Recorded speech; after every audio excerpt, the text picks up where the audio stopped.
Hello students, B Com third year functions. आज हम financial management के फंक्शंस के बारे में बताएंगे। इसके कार्य, फंक्शंस ऑफ फाइनेंशियल मैनेजमेंट। सुनिए, वित्तीय प्रबंध के कार्यों को विभिन्न विद्वानों ने अपने अपने दृष्टिकोण से अलग अलग प्रकार से विभाजित किया है। देखिए, आजकल वित्तीय प्रबंध के महत्वपूर्ण कार्यों को दो वर्गों में रखा जा सकता है। पहला प्रशासकीय या निर्णयात्मक कार्य और दूसरा नैतिक अथवा दैनिक कार्य। अब देखो, बेस्टन एंड ब्रिघम ने वित्तीय प्रबंध कार्यों को 5 भागों में बांटा है। फर्स्ट है वित्तीय नियोजन एवं नियंत्रण। वित्तीय नियोजन एवं नियंत्रण। वित्तीय नियोजन का सुनिए, वित्तीय पूर्वानुमानों को लगाने के बाद वित्तीय नियोजन का कार्य किया जाता है। वित्तीय नियोजन के अंतर्गत 3 प्रकार की उपक्रियाएं की जाती हैं: वित्तीय उद्देश्यों का निर्धारण, वित्तीय नीतियों का निर्माण तथा वित्तीय कार्यविधियों का विकास। इन सभी के संबंध में अल्पकालीन व दीर्घकालीन दोनों प्रकार की योजनाएं तैयार की जाती हैं। दूसरा आता है कार्यशील पूंजी का प्रबंध।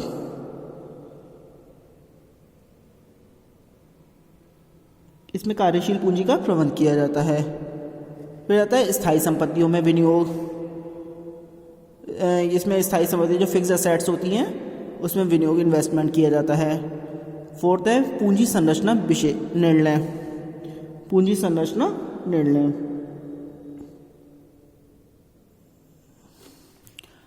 अच्छा, एक विनियोग अब आता है इसका व्यक्तिगत वित्त पूंजी घटनाएं। और इसके अलावा भी हैं, यानी कि विनियोजन निर्णय। इस कार्य के अंतर्गत प्राप्त फंड का विभिन्न संपत्तियों में विनियोग करने संबंधी निर्णय को शामिल करते हैं।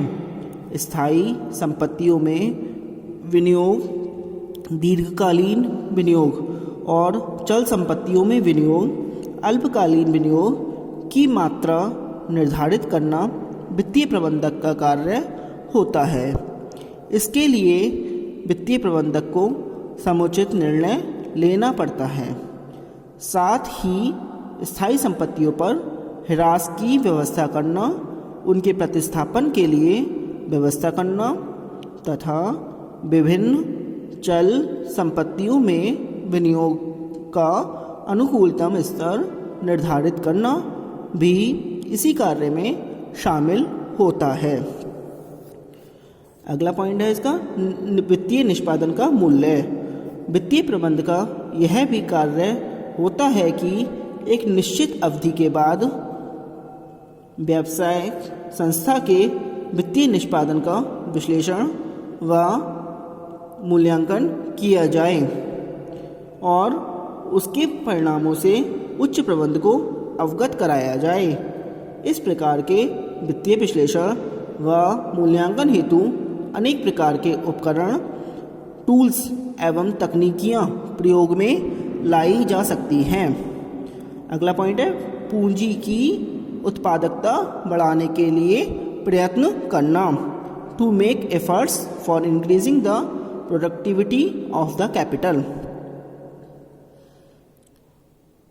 वित्तीय प्रबंध का यह भी कर्तव्य है कि विनियोग के नए नए अवसरों की खोज करके पूंजी की उत्पादकता बढ़ाने का प्रयत्न करें। फिर आता है उच्च प्रबंध को सलाह देना। जब कभी भी उच्च प्रबंध के समक्ष कोई वित्तीय समस्या उत्पन्न हो तो उसके सर्वोत्तम निराकरण हेतु सलाह देना भी वित्तीय प्रबंध का कार्य होता है। प्रत्येक समस्या का सही निदान, समस्या के समाधान हेतु वैकल्पिक उपायों एवं उनमें से सर्वोत्तम विकल्प का चुनाव आदि के संबंध में वित्तीय प्रबंध उचित राय दे सकता है। अब इसके आते हैं मुख्य कार्य, मेन फंक्शंस। वित्तीय प्रबंध के मुख्य कार्य निम्नलिखित हैं। नंबर 1 आता है इन्वेस्टमेंट डिसीजन, विनियोग निर्णय। फिर दूसरा आता है फाइनेंसिंग डिसीजन, वित्तीय निर्णय, और तीसरा डिविडेंड डिसीजन यानी कि लाभांश निर्णय। तो डिविडेंड डिसीजन में एक फॉर्मूला है पे आउट रेशो। इसका फॉर्मूला होता है पे आउट रेशो बराबर dividend paid upon profit earn into 100 और डिविडेंड पर शेयर यानी कि DPS upon earning per share EPS into 100। अब इसमें आते हैं दूसरा आता है आगे सहायक कार्य और नैतिक कार्य। तो पहले सहायक कार्य सुन लीजिए, सब्सिडरी फंक्शंस। उपरोक्त मुख्य कार्यों के प्रबंध के निम्नलिखित सहायक कार्य भी होते हैं। कार्यशील पूंजी का प्रबंध, इसमें कार्यशील पूंजी को लगाया जाता है वर्किंग कैपिटल, पूंजी की मात्रा को दिखाया जाता है। दूसरा है तरलता बनाए रखना।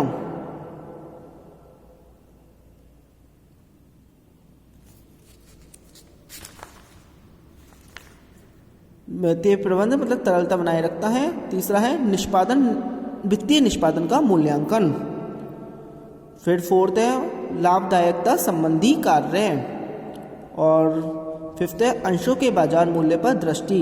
इसमें अंशों के बाजार मूल्य पर मार्केट प्राइस पर देखा जाता है कि वो घट रहे हैं बढ़ रहे हैं। नंबर 6 है वित्तीय नियंत्रण और नंबर 7 है अन्य विभागों से समन्वय। अब C पॉइंट आता है आपका नैतिक या दैनिक कार्य।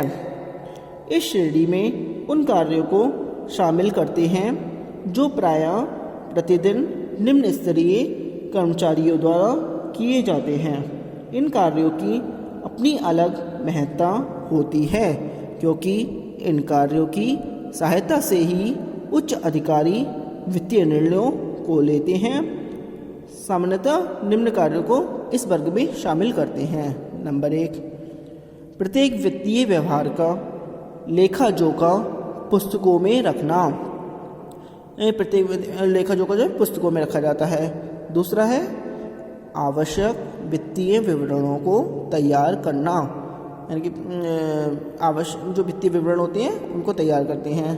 तीसरा है रोकड़ शेषों की आवश्यकता अनुसार व्यवस्था करना, रोकड़ शेष की जो आवश्यकता अनुसार व्यवस्था की जाती है। फोर्थ है बैंक में खाते खोलना तथा उनका संचालन करना। और फिफ्थ है उधार का प्रबंध करना, उधार का प्रबंध करा जाता है।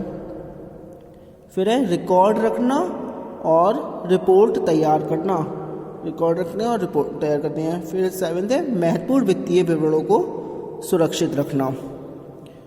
अगला पॉइंट है एक उचित व श्रेष्ठ आंतरिक अंकेक्षण व्यवस्था को रूपांतरण करना और अभिलेख रखना, वित्तीय विवरणों को तैयार करना, ये तो मैंने बोल दिया था। अब आता है वित्तीय पूर्वानुमान। वित्तीय नियोजन की आधारशिला वित्तीय पूर्वानुमान है और वित्तीय पूर्वानुमान लगाना वित्तीय प्रबंध का पहला कार्य होता है। नई व्यावसायिक संस्था के संबंध में शुरू में इस प्रकार का पूर्वानुमान प्रवर्तकों द्वारा लगाया जाता है, परंतु एक चालू व्यावसायिक संस्था में प्रत्येक परियोजना के संबंध में वित्तीय आवश्यकताओं का पूर्वानुमान वित्तीय अधिकारियों द्वारा ही लगाया जाता है। इस प्रकार के वित्तीय पूर्वानुमान को लगाने में अनेक सांख्यिकीय, गणितीय एवं लेखांकन तकनीकियों का प्रयोग किया जा सकता है। कुछ अन्य कार्य भी हैं, वो सुन लीजिए। जैसे वित्तीय समझौता। वित्तीय प्रबंध का यह कार्य भी होता है कि जिन वित्तीय स्रोतों से पूंजी उठाना हो उनके संपर्क साधें और उनसे बातचीत करके या अन्य किसी विधि से अनुबंध को अंतिम रूप दें। इस प्रक्रिया में अनेक प्रकार के वैधानिक नियमों एवं मान्यताओं को कार्य रूप में बदलना पड़ता है। विशिष्ट वित्तीय संस्थाओं, बैंक तथा अभिगोपक आदि से बातचीत करनी पड़ती है और अंतिम रूप में अनुबंध को शक्ल देने का काम करना पड़ता है। अगला आता है आय का प्रबंध करना, मैनेजमेंट ऑफ इनकम। वित्तीय प्रबंध का यह कार्य भी बहुत महत्वपूर्ण होता है। आय के प्रबंध के अंतर्गत आय का सही ढंग से मापन करना, आय का सही अनुपात में वितरण करना तथा यथोचित लाभांश नीति का पालन करना भी शामिल होता है। अगला पॉइंट है रोकड़ बहावों का प्रबंध करना, मैनेजमेंट ऑफ कैश फ्लोज। व्यावसायिक संस्था में समुचित रोकड़ बहाव, अंतर्बहाव एवं बहिर्बहाव, दो भाव होते हैं, अंतर्भाव और बहिर्भाव, उसी भांति आवश्यक होता है जैसा स्वस्थ शरीर के लिए शुद्ध रक्त का संचालन यानी कि प्योर ब्लड का संचालन। वित्तीय प्रबंध का